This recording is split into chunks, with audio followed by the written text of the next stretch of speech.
Should we say good morning? Good morning. Madzuka banji konse kumene muli ayi mama wabwino.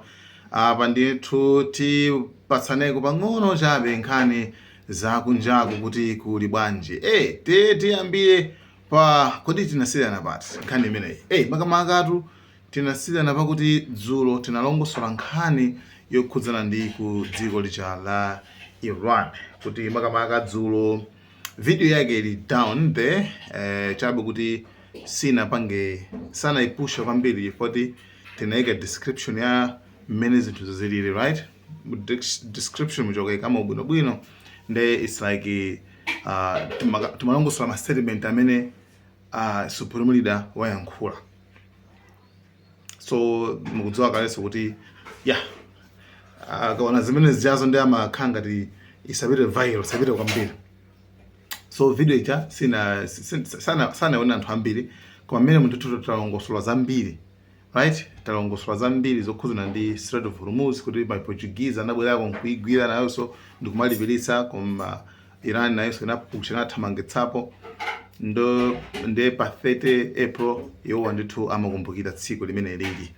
Nde dzulo anthu amalongoso dzulo kunali mwambo kukumbukira zimene zozo, right? Kukumbukira kwathamangitsa anthu amene anagwira ma Portuguese amene anabwera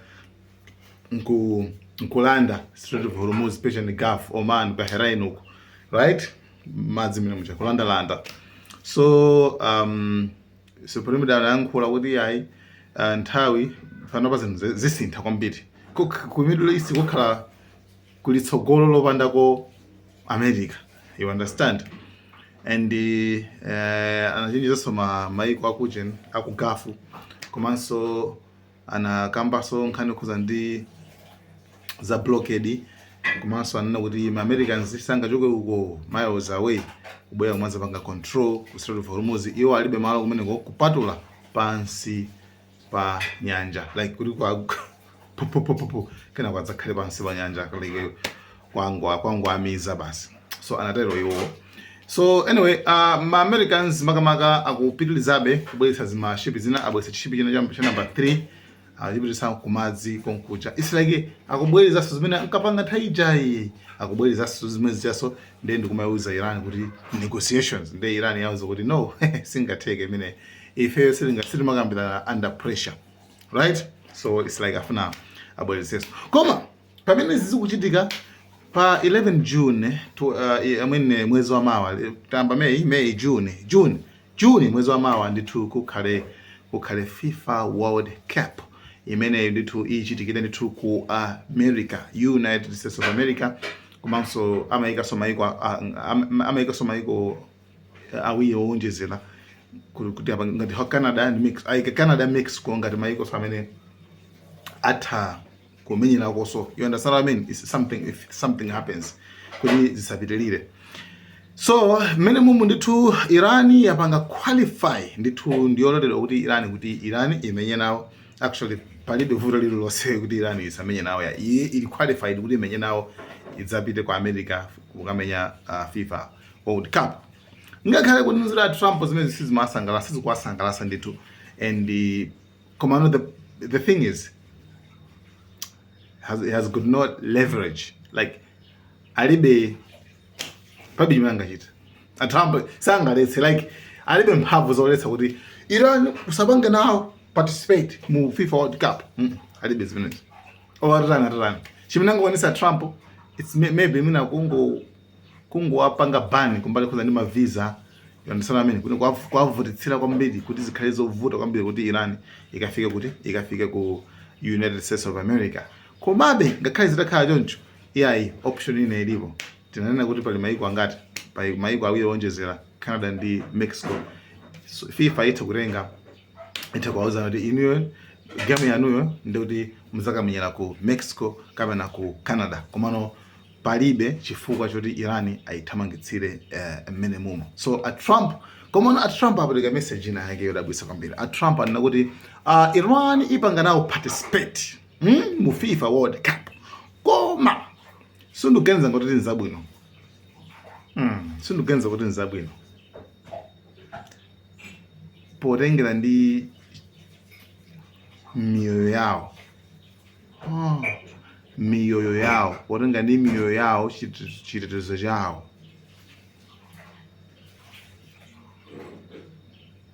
Ndi iwo wabwera ku America zamenya mpira mapuleya.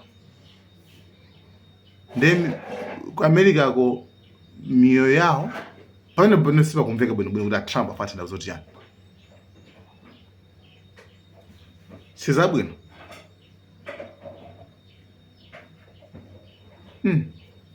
Akawapha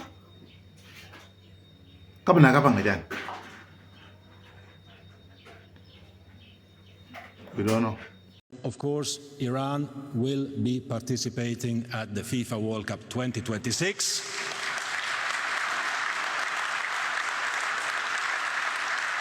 And of course, Iran will play in the United States of America.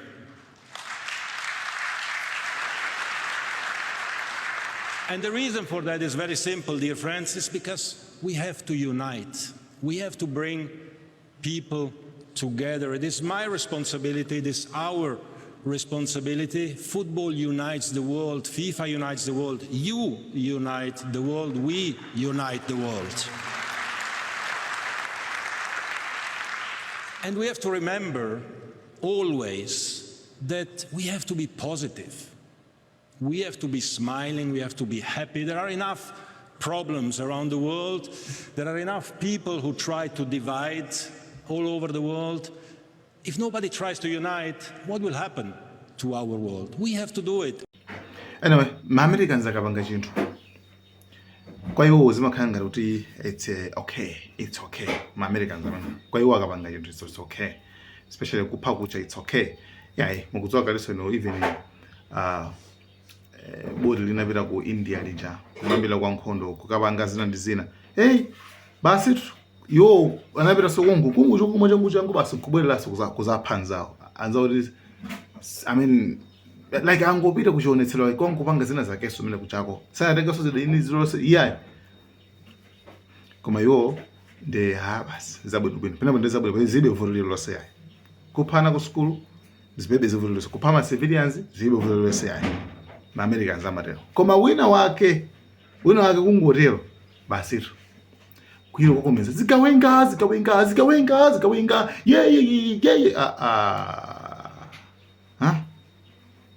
you see this is machitika pale wina wake ndolangana naga mafusa nditameneyo secretary of defense pano pa kumati secretary of war mano tamen secretary of defense amafusa kuti ndifa yani ma-Americans mukaphantu osalakwa inuyo it's okay nzabwino bwino koma kapanga nzanu basi mayina basi terrorist chanchani zikawenga chifukwa chani yeyo jaya ifeyo mutakuona zoti olo mayankhwana muthera kuti ayankhe bwino azidefendeka anapha anthu ma-Americans anapha anthu osalakwa kuisa chiro nyikiriya kawiri palibe dziko palibe. You understand?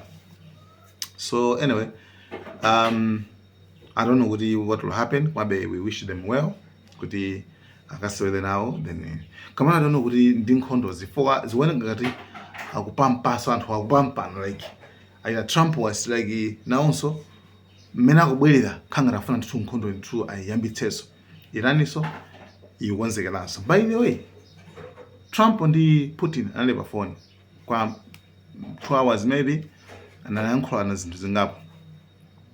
Koma Putin anamuuza Trump kuti nkhondo imusayambeso chifukwa Iran yatenga zida zina zake ku China zimene zingathe kuwonongani maboti ano mashipi ano. So anauza kuti ano musadandaula zimenezo. We got this.